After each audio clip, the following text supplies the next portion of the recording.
¿Qué tal? Buen día. Bienvenidos a este video, que es básicamente un video ensayo que estoy realizando para el doctorado en administración en la materia del Seminario de Comportamiento y Desarrollo Organizacional. Mi nombre es Roberto Zamudio Portilla. Estoy estudiando en la Universidad IEXPRO y el título de este video ensayo, pues bueno, es Intervenciones en el Desarrollo Organizacional. El objetivo es establecer la forma en que se dan las intervenciones de diversa índole y su impacto en el desarrollo organizacional. Vamos a iniciar hablando de qué es el desarrollo organizacional.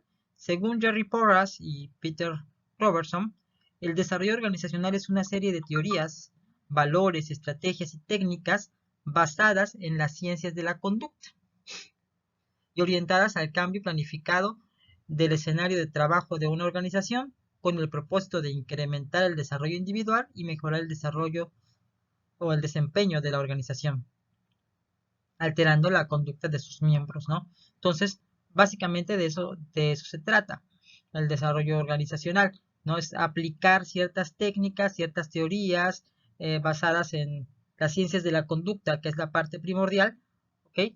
Para poder en un momento dado obtener mejores resultados de las personas, que las personas tengan un crecimiento tanto a nivel individual y que ese crecimiento individual también se refleje en el desempeño de la organización, que la organización tenga mejores resultados, es decir, que tenga un desarrollo.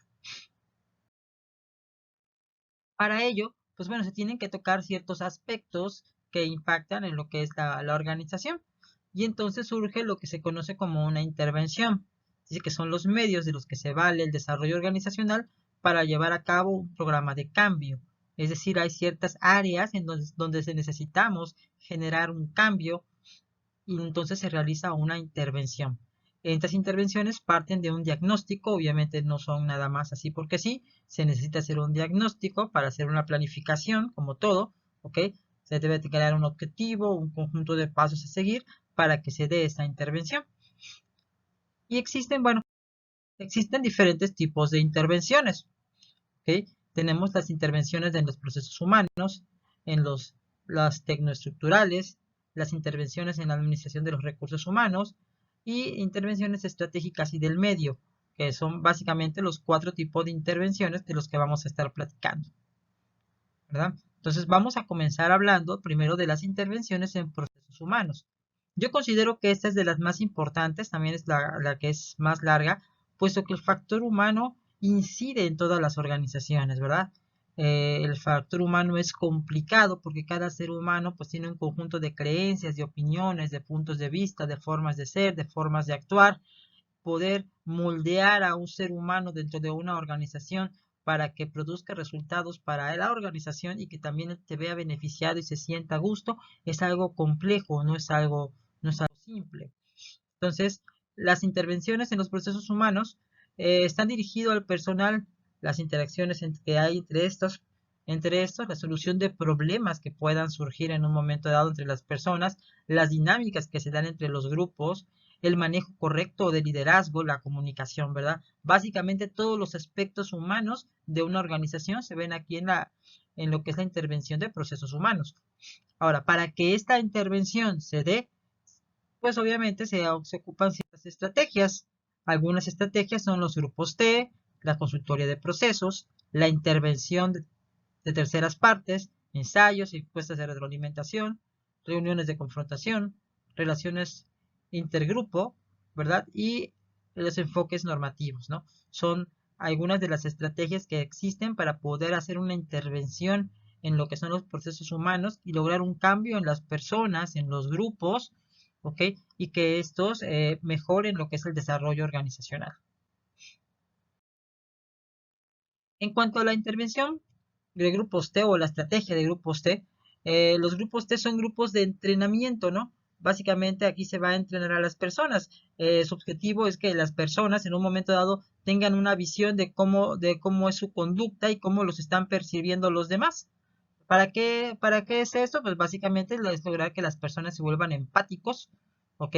Con las demás personas, obviamente, que tengan mayor apertura y tolerancia a las diferencias individuales, es decir, a las diferencias que hay entre las personas, que sepan escuchar, y pues bueno, mejorar sus habilidades para solucionar conflictos, ¿verdad?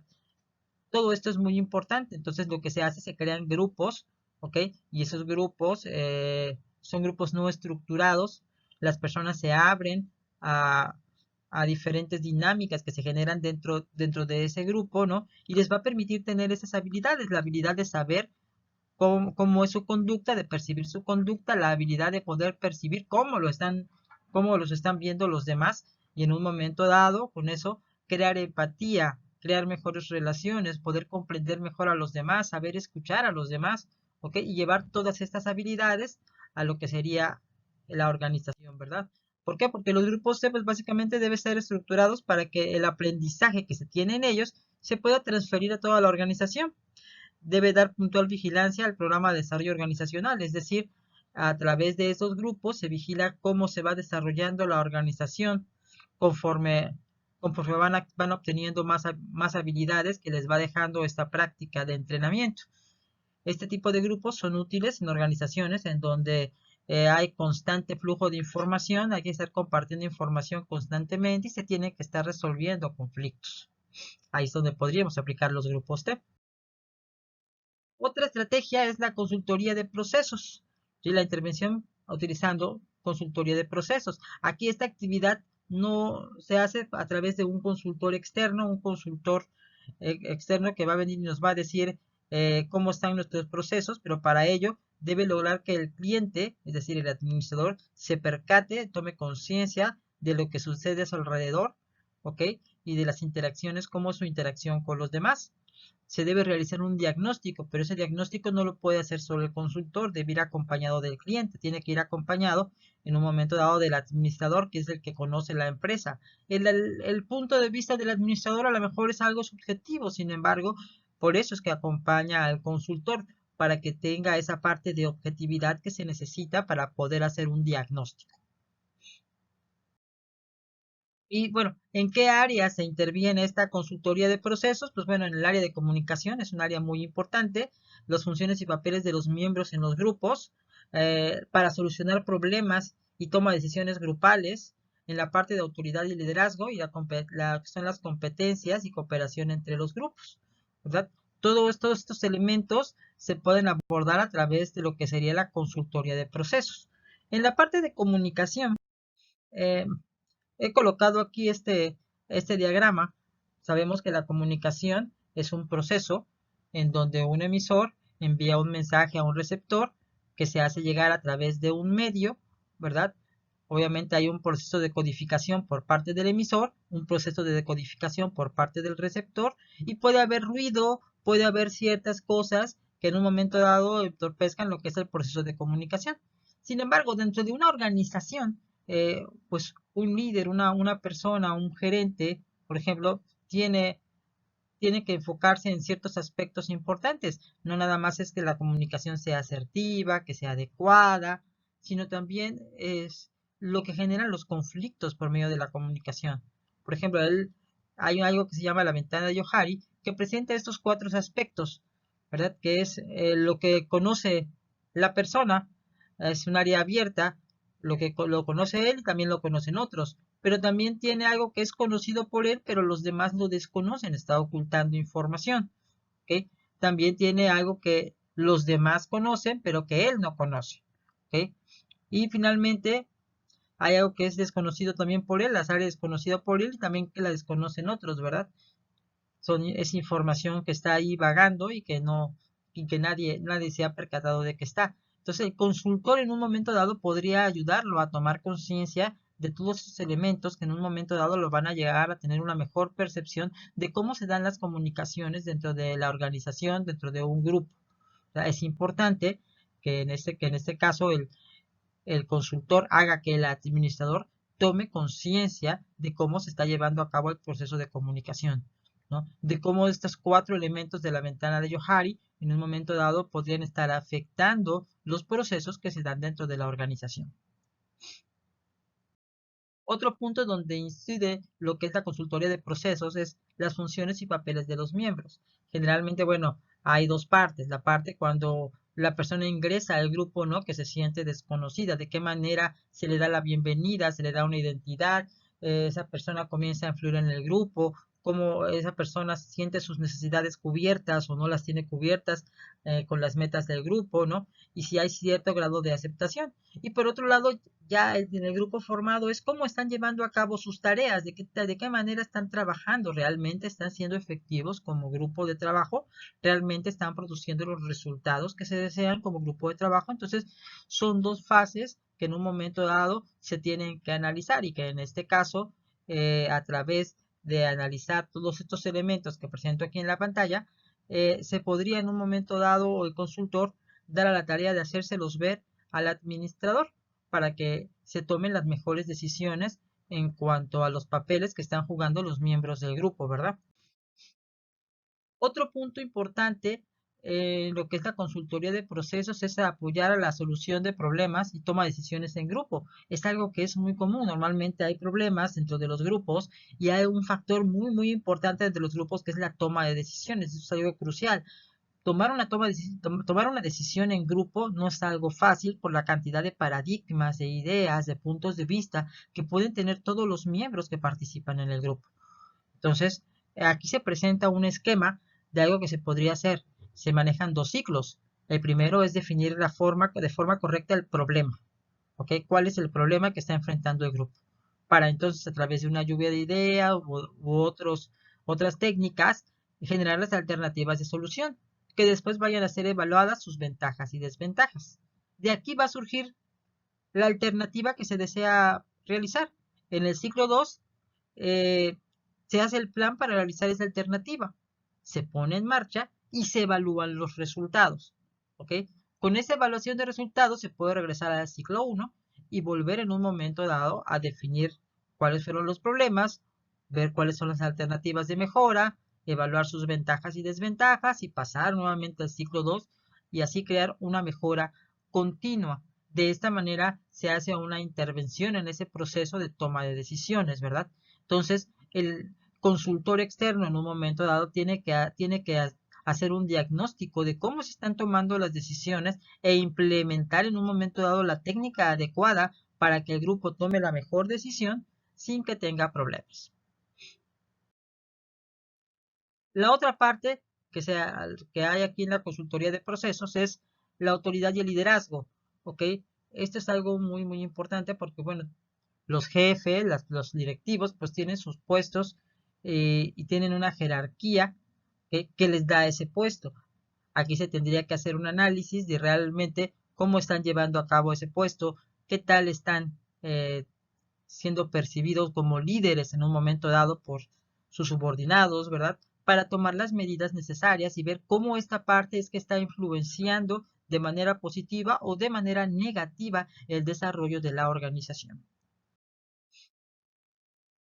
Y por último, las competencias del grupo. Los grupos normalmente con el paso del tiempo logran cierta cohesión, comienzan a integrarse fuertemente. Sin embargo, esto también hace que tengan ciertas formas de hacer las cosas, ciertos vicios, etcétera.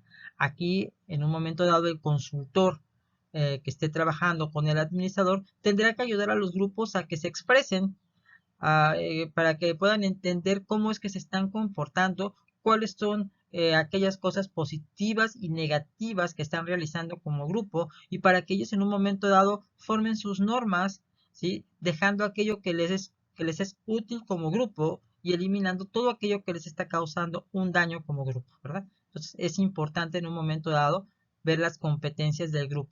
Todo esto ayuda en un momento dado a la consultoría de procesos. Básicamente aquí de lo que se trata es de ayudar al gerente a que entienda cómo en un momento dado se están comportando ciertos procesos que son claves y que inciden directamente en el desarrollo de la organización. Otra intervención es la intervención de terceras partes.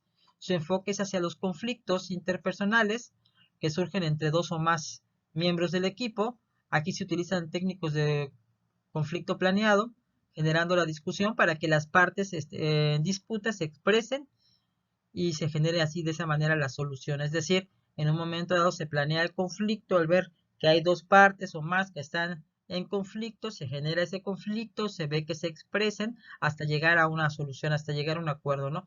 Ahora, aquí esto se basa en el paradigma de que los conflictos tienen un lado proactivo que lleva resultados positivos. Más adelante vamos a tratar este tema, sin embargo, pues eso es cierto, ¿no? A través de un conflicto se pueden obtener también resultados positivos. Eh, por otro lado están también los ensayos de encuesta y retroalimentación, es otra manera de intervenir. Aquí aplican cuestionarios al interior de la empresa o departamento para recolectar información, que esta información obviamente se va a sintetizar y se va a procesar como base para localizar problemas y generar planes de solución, ¿verdad? El proceso del cuestionario se debe involucrar la alta dirección debe estar involucrada en la generación del cuestionario. Los resultados deben ser analizados por un consultor externo para evitar cuestiones subjetivas. Los resultados deben informarse primeramente a la alta dirección o al administrador general. Y los grupos inferiores, pues bueno, van a recibir toda la cascada de retroalimentación en un momento dado como resultado de aplicar estos cuestionarios, ¿no? El chiste es obtener información que en un momento dado sea útil, sirva para la detección de problemas, ya sea problemas de comunicación, conflictos interpersonales, conflictos entre grupos, diferentes tipos de situaciones que se pueden estar dando dentro de la organización, y de esa manera, al hacer este análisis, se puede en un momento dado generar las soluciones concretas, hacer un plan de solución concreto para cada una de las problemáticas que se detecten. Algunos indicadores que también se deben medir eh, aplicando lo que son estas encuestas es la ocupación general, la rotación del personal, inasistencias, el grado de capacitación y el costo del personal de producción. Todo esto en un momento dado forma parte de los indicadores que en un momento dado van a ser útiles para poder saber qué problemáticas se están dando. ¿Ok? Por ejemplo, en asistencias, cuántas faltas tienen ciertas personas a su puesto de trabajo, ¿ok? ¿Qué tan capacitada está alguien para realizar su tarea? A lo mejor el hecho de que no esté capacitada esa persona está alentando un proceso de la organización y pues obvio le pega a otros procesos, generando así un desarrollo organizacional lento. Entonces, todos estos indicadores también se deben medir en un momento dado para tener una perspectiva más amplia. Esto se puede anexar a lo que son los cuestionarios. Ahora, la otra manera de intervenir son las reuniones de confrontación. Esta herramienta es usada por la administración para identificar diversos tipos de problemas que puedan existir al interior. Y como ya mencionamos, hay confrontaciones proactivas y reactivas, ¿no? Cuando tú tienes una confrontación proactiva, el conflicto proactivo busca generar resultados positivos, ¿ok? Eh, por ejemplo, una técnica es el focus group. De esta forma, pues puedes generar un impacto o resultado positivo. El chiste es que a partir de ese conflicto proactivo se generen las soluciones, ¿no? Y que en un momento dado incluso llegue a haber hasta integración. Mientras que si el conflicto se hace reactivo, pues se genera una parte negativa. No tiene caso tener conflictos reactivos. Hay un problema, vamos a ver cuáles son los puntos de vista de los involucrados, vamos a entrar en un proceso de negociación, vamos a ver de qué manera podemos crear integración entre los involucrados, ¿ok? Para que esto tenga algo productivo, ¿ok? De lo contrario, pues bueno, tendremos un ambiente de trabajo de baja calidad por un conflicto reactivo. Hay una pirámide de conflictos. Esta pirámide pues nos dice hasta qué punto se puede llegar a escalar un conflicto, ¿no? Comenzando por los rumores, los malos entendidos, la inconformidad, el tortuguismo, ¿no? Que es que hacer todos los procesos más lentos para en un momento dado dañar a la organización, ¿verdad? Los enfrentamientos y hasta llegar a una huelga, ¿no? Entonces, es una pirámide de conflictos. En un momento dado, pues bueno, no se tiene que esperar a llegar a una huelga o a que existan enfrentamientos o que las personas dejen de ser productivas. Yo creo que entre más pronto se detecte el conflicto, y por eso es que en este caso el administrador tiene que estar muy alerta, entre más pronto detecte el conflicto y le dé solución, eh, la organización, pues bueno, se va a ver beneficiada, va a tener mayor desarrollo, porque si llega hasta una huelga, pues bueno, va a haber un conflicto más grande, se para la producción, el desarrollo organizacional se ve afectado. Los resultados en muchos de los casos, cuando se manejan conflictos, es el perdón. Y aquí, bueno, me ha llamado la atención que pues bueno, del mismo modo se pasa por todas las etapas de un duelo, ¿no?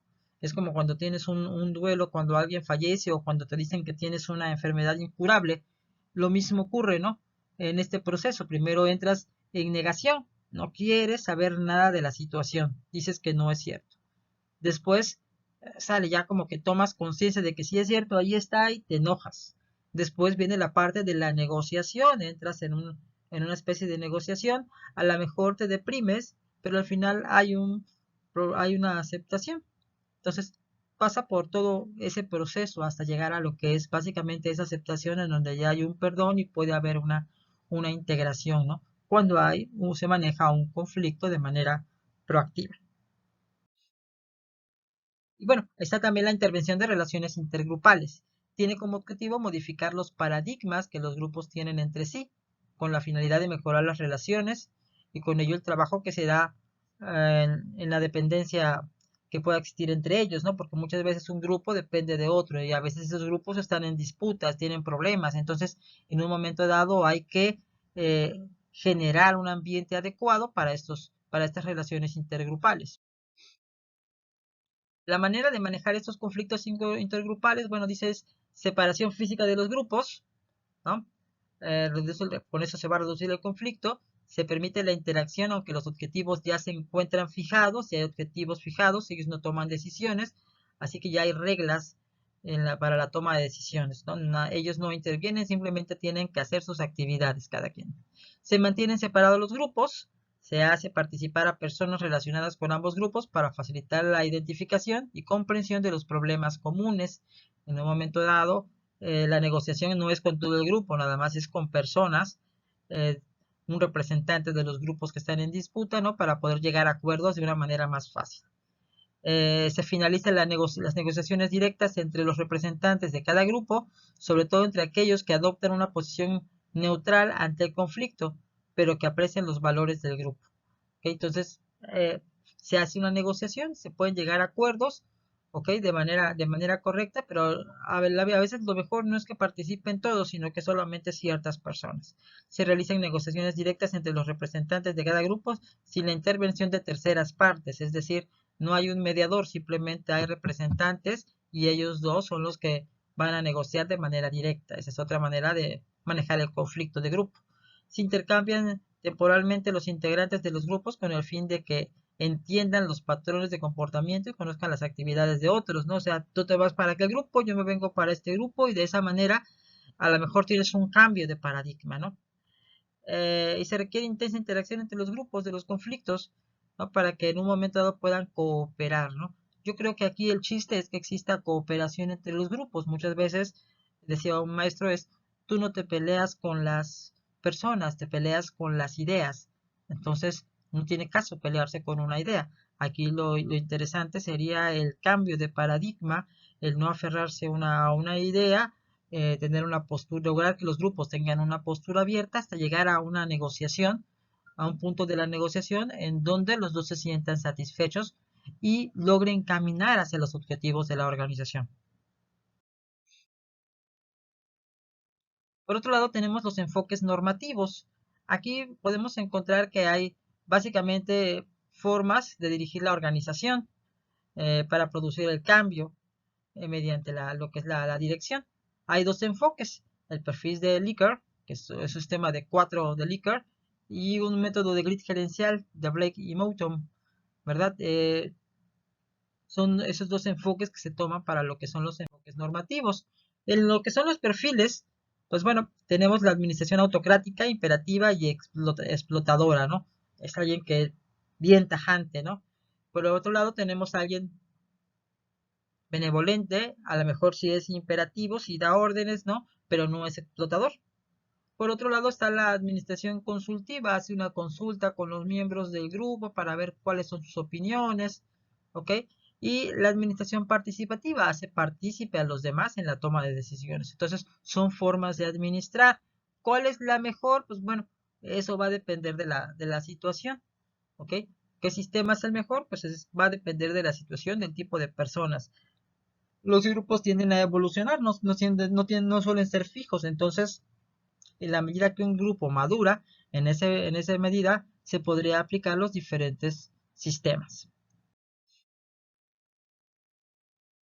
Ahora, ¿cómo se aplica? Bueno, se realizan cuestionarios de liderazgo, motivación, comunicación y toma de decisiones, ¿no? En un momento dado, para poder en un momento dado detectar cuál es el sistema que más conviene. El otro lado es el método grid gerencial de Blake y Mouton, que sostienen que existe un mejor método para dirigir a la organización, denominado 9-9, basado en una administración de estilos, ¿no? Entonces, hay una administración pobre cuando hay poca participación, no importan mucho los resultados, una administración de club campestre, una administración hombre-organización, una administración de autoridad, obediencia, ¿ok? Y una administración de equipo, ¿no? Entonces, aquí todo va entre el interés por las personas y el interés por la producción, que es lo que más te interesa. El punto medio dice que es el 5-5 y el 9-9, ¿no? La administración hombre-organización, en donde se encuentran ahí de alguna forma equilibrados lo que es el interés en las personas, pero también el interés en la producción, en que se den resultados para la organización. Se asemeja mucho a los 4 puntos que se manejaban anteriormente. De cierta manera, es lo mismo. De esta manera se podría intervenir en un momento dado aplicando normas, ¿no? Para hacer producir un cambio y que los trabajadores realicen sus actividades de la mejor manera y exista un desarrollo en la organización. La otra intervención es las tecnoestructurales. Es el segundo tipo de intervención. Dice que están enfocados hacia la tecnología y estructura de la organización, la cual abarca las relaciones jerárquicas, así como el diseño del trabajo y los métodos y flujos de este trabajo, ¿verdad? Maneja algunos elementos como es la diferenciación e integración, el diseño estructural, la organización colateral, la calidad de vida en el trabajo y el diseño del trabajo. Son algunos de los puntos que maneja. La diferenciación e integración, que es la primera estrategia hacia donde se tiene que ir, tienen ciertas dimensiones que son las ambientales, la diferenciación, la integración, el manejo de conflictos y el contrato empleado-administración. En el primero, que es la dimensión ambiental, se basa en los factores externos e internos. Externos, bueno, están las políticas, la economía, que pueden estar afectando a la empresa, mientras que dentro de los internos está la administración estratégica y la operativa. ¿Ok? Se supone que en la administración estratégica se tiene una visión, una misión, se tienen políticas, se tienen valores, etcétera, cómo todo eso está influyendo, ¿no? Y en un momento dado, a partir de ahí es que se crean los planes estratégicos, ¿ok? Que van a redundar o van a incidir en la planeación operativa, ¿no? En los planes operativos, que es en donde ya se ejecutan, se llevan a cabo toda esa planeación estratégica enfocada al logro de los objetivos. La otra dimensión es la diferenciación. Debería ser que cada departamento tenga claramente determinada su función o funciones, ¿no? ¿Qué es lo que tiene que hacer? ¿Cuál es la razón de ser del departamento? Muchas veces los departamentos no saben por qué existen, cómo están incidiendo en la organización. Entonces es importante que lo tengan claro, ¿no? Eh, y en un momento dado que no se sobrepongan o no se estén duplicando actividades, ¿no? La otra dimensión es la integración. Significa que las actividades o funciones que desempeña cada departamento deben estar enfocadas hacia un fin común, es decir, no tienen que tener actividades particulares, sino que todas van enfocadas hacia el logro de objetivos, en este caso a los objetivos estratégicos, a las metas estratégicas, ¿no? A cumplir con la misión y visión que en un momento dado se haya planteado. La otra dimensión es el manejo de conflictos, las políticas que se están utilizando para manejar conflictos, ¿no? Ya platicamos por allá alguna técnica que existe para lo que es el manejo de conflictos, de qué manera se están manejando. Y finalmente el contrato empleado-administrador, cuáles son las expectativas que el individuo tiene de la organización. Y no estamos hablando solamente desde el punto de vista monetario, también el hecho de que reciba recompensas de reconocimiento por su trabajo, ¿no? Que tenga en un momento dado la posibilidad de subir de puesto, de hacer una carrera dentro de lo que es la organización, todo eso en un momento dado lo motiva, ¿no? Además de que tenga obviamente un buen salario, que tenga prestaciones sociales, etcétera, todo eso en un momento dado ayuda a la persona, ¿no? Entonces, es uno de los procesos claves que se tienen que hacer, ¿ok? En lo que son los tecnoestructurales. Se tiene que tomar en cuenta estas 5 dimensiones. Por otro lado está el diseño de la estructura. Cuando hablamos del diseño de la estructura, estamos hablando de qué manera está establecida la jerarquía dentro de la organización, de qué manera está hecha, y no solamente por las relaciones jerárquicas, sino por la división del trabajo, la manera en que se encuentran organizadas las tareas. Para ello, pues bueno, eh, la manera de hacer el diseño organizacional debe tener claro cuáles son los objetivos y las metas de la organización para formar la organización, hacer la división de la mano de obra, la coordinación por el cumplimiento total de la tarea, etcétera, cómo va a quedar organizada. Y finalmente integrar a los individuos a través de una selección, de una capacitación de personal, diseño e implementación de sistemas de recompensa. ¿Ok? Desde eso nos va a ayudar a crear lo que sería la estructura o el diseño de la organización, que finalmente va a redundar en algún organigrama, ¿ok? Pero bien diseñado, basado en qué? Basado en lo que se quiere lograr como organización. Un ejemplo de estructuras, por ejemplo, es esta departamentalización por funciones. Tenemos el departamento de producción, de marketing y de finanzas, ¿no? Y la gerencia general. Estamos departamentalizando por funciones. Por otro lado, acá tenemos uno que es por proceso, ¿no? Por ejemplo, para la jefatura de producción tiene un proceso de corte, eh, despuente, ensamble, adorno, ¿no? Son procesos y cada proceso pues tiene están en el mismo nivel y dependen todos de la jerarquía o de la jefatura de producción, ¿no? Entonces, a eso nos referimos también con estructura. Pero como les digo, esto no surge al azar. Esto no surge nada más porque sí. Tiene que haber todo un proceso atrás que nos diga cuál es la mejor estructura para nuestra organización. ¿Por qué? Porque de eso va a depender el flujo de trabajo, de eso va a depender la conexión entre los departamentos y que esos estén funcionando de una manera correcta, ¿no? Que exista esa integración entre los departamentos para poder hacer cada quien correctamente su trabajo. Muchas veces surgen los conflictos porque la estructura de la organización se queda corta o no está bien hecha para producir los resultados que se esperan en la organización. Entonces, aquí cuando hablamos también de esta parte de las tecnoestructurales, hablamos de la estructura de la organización. Otro punto importante en las tecnoestructurales, en las intervenciones tecnoestructurales, es el enfoque de calidad de vida o en el trabajo.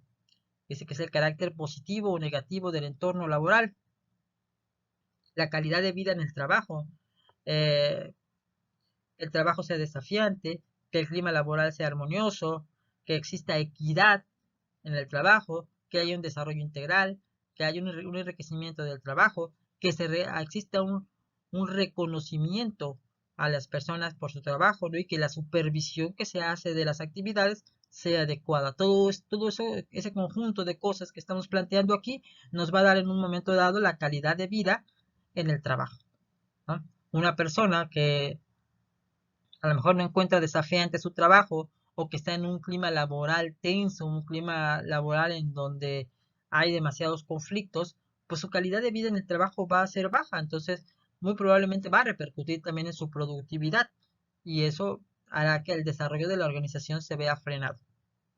Entonces tiene que hacer una intervención para medir estos aspectos, medir cómo está percibiendo en un momento dado las personas el clima laboral, cómo se sienten con su trabajo, si sienten que existe una equidad, si está ahí un desarrollo integral, ¿ok? Todos estos factores se tienen que medir de alguna manera para verificar cómo está siendo la calidad de vida en el trabajo. La otra intervención es la intervención de recursos humanos. Eh, En esta parte, bueno, ¿en qué consiste esta intervención? Se enfoca en las relaciones con el personal, los sistemas de recompensas, la planeación y desarrollo de la carrera de las personas, así como la administración del estrés, ¿no? La planeación de las metas que van a lograr las personas. El primer punto, pues, en cuanto al logro de metas, está lo que es básicamente la administración por objetivos, ¿verdad? Que se ha popularizado mucho. consiste en que los directivos, gerentes, incluso el personal de más bajo rango, genere los objetivos comunes para de esa manera orientar los proyectos hasta el logro de los objetivos planteados, ¿verdad? Eh, Básicamente, pues tienen que fijar en conjunto los objetivos, de ver de qué manera se van a medir los resultados, eh, checar el desempeño del colaborador en el trabajo, revisar, hacer revisiones intermitentes del desempeño en curso y revisión del fin del periodo por el colaborador y el supervisor, ¿no? Son las etapas por las que pasa y la preparación de los objetivos para el periodo siguiente, ¿no? Entonces, de manera periódica se ponen de acuerdo para fijar objetivos organizacionales, fijar metas que se van a cumplir. Entonces, esos objetivos se genera un sistema de medición y a lo largo de cierto periodo de tiempo se van midiendo esos objetivos para ver si se van logrando las metas que se plantearon, ¿no? Un objetivo tiene que ser específico, no puede ser algo ambiguo. Además, debemos poder medir ese objetivo. Debe ser algo accesible, es decir, algo que realmente podamos lograr y que sea congruente con lo que se realiza dentro de la organización. Entonces, la administración por objetivos es una herramienta que puede utilizar la parte de recursos humanos para alentar en un momento a las personas a que cumplan con su trabajo. Las personas se motivan cuando tienen objetivos bien claros, cuando tienen objetivos bien específicos, ¿no? Que tienen que lograr, que tienen que alcanzar, ¿no? El problema de la app o de la misión por objetivos es que obviamente consume más tiempo, ¿no? Porque las personas tienen que ponerse de acuerdo para poder lograr esos objetivos. Aumenta el papeleo, puede pasar por alto objetivos cualitativos, ¿sí? No cuestiones de, por ejemplo, de atención al cliente, ¿no? Que son qué tanto, o de calidad en el servicio, a lo mejor no lo está pasando, lo están pasando por alto y nada más se quedan con los cuantitativos. Y el adecuado apoyo de la alta dirección, puede ser que la alta dirección no esté comprometida con el proyecto de la aplicación de objetivos, eh, no se difunde o no se da a conocer de forma adecuada, también puede ser un problema. Entonces, hay que tomar en cuenta todo esto para tratar de evitarlo. Otra parte en la que intervienen recursos humanos es en el sistema de recompensas. Las recompensas obviamente motivan al personal, influyen para que los trabajadores acudan a sus puestos, motivan a actuar de manera eficaz y refuerzan la estructura de la organización, ¿no? ¿Por qué? Porque sabe que va a haber una recompensa por su trabajo, por sus actividades. Eh, las herramientas de recompensas basadas en pagos, por ejemplo, son útiles. Planes de pago basados en las habilidades de las personas, sistemas de pago para toda la fuerza laboral, incremento de salario para todos, sistemas de pagos basados en el desempeño de las personas, te doy un bono por tu desempeño, ¿no?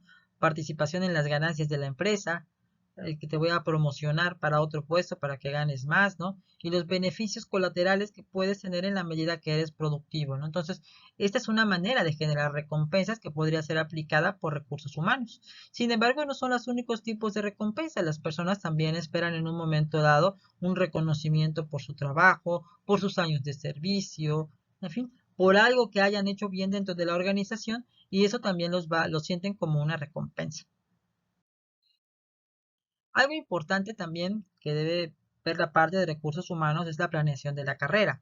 Toda persona tiene motivaciones, todos estamos motivados por algo y muchos a nivel profesional queremos crecer como profesionales, queremos acceder a un mejor puesto, acceder a un mejor sueldo, ver cómo puedo ir creciendo profesionalmente dentro de la organización. Eh, Prácticamente todo individuo plantea ciertas interrogantes al respecto, ¿no? ¿Qué futuro me espera dentro de la empresa? ¿Qué oportunidades están reservadas para mí? ¿Cómo poder progresar en el ámbito profesional dentro de la organización, dentro de una empresa, ¿no? Entonces, ¿de qué manera voy a tener un crecimiento? Si siempre voy a ser obrero, no voy a tener otro tipo de aspiraciones, por ejemplo. Entonces, todo eso en un momento dado influye en la persona, ¿no? Entonces, los factores que una persona para que se desempeñe profesionalmente, bueno, es la igualdad de oportunidades, que todo el mundo tenga las mismas oportunidades, el apoyo del jefe inmediato que lo esté eh, pues apoyando, que lo esté en un momento dado haciéndola de coach, ¿no? Para que tenga un crecimiento de la persona, marcándole los errores de una manera adecuada, ayudándolo a crecer, motivándolo a que se siga preparando, todo eso influye en un jefe inmediato, que conozca cuáles son las oportunidades de crecimiento, que tenga realmente el interés de crecer y en un momento dado, pues lo que tenga una satisfacción profesional, ¿no? Todos esos factores son los que influyen para que una persona se desempeñe de manera profesional, ¿no? Es importante que en un momento dado las personas, cuando están en una organización, conozcan de qué manera pueden ir teniendo un crecimiento profesional. Y por último, bueno, la otra parte en la que influye recursos humanos es la administración del estrés, que es el estado emocional desagradable que se presenta cuando las personas no están seguras de su capacidad para afrontar un cierto desafío, ¿verdad? Eh, ¿Cómo reducir el estrés? Pues bueno, eh, puede ser a través de un plan de ejercicio, para, cambiando la nutrición, pero bueno, hablando en términos organizacionales, el enriquecimiento del trabajo, la rotación del puesto, hacer un análisis del puesto, a entrenar a la persona en sus habilidades, que hable acerca de cómo se siente en el trabajo, que participe en la toma de decisiones, haciéndolo de una manera más proactiva y más integral para que esa persona se sienta un poco más segura y en un momento dado esto lo ayude a reducir su estrés, ¿no? También, bueno, sería correcto que las empresas incluyan planes de ejercicio, por ejemplo, ¿no? Hay algunas, por ejemplo, que tienen equipos de fútbol o que tienen gimnasios, etcétera, o le dan algún vale para que pueda entrar a hacer ejercicio. Y todo esto ayuda a reducir también el nivel de estrés. También tenemos, por último, las intervenciones estratégicas y del medio. Aquí básicamente se encaminan hasta las estrategias generales para la organización, encaminando a la búsqueda de ventajas competitivas en el medio donde se envuelven. Tenemos la planeación del medio, la cultura corporativa y la administración del cambio estratégico. Son las tres herramientas que se utilizan para la intervención estratégica.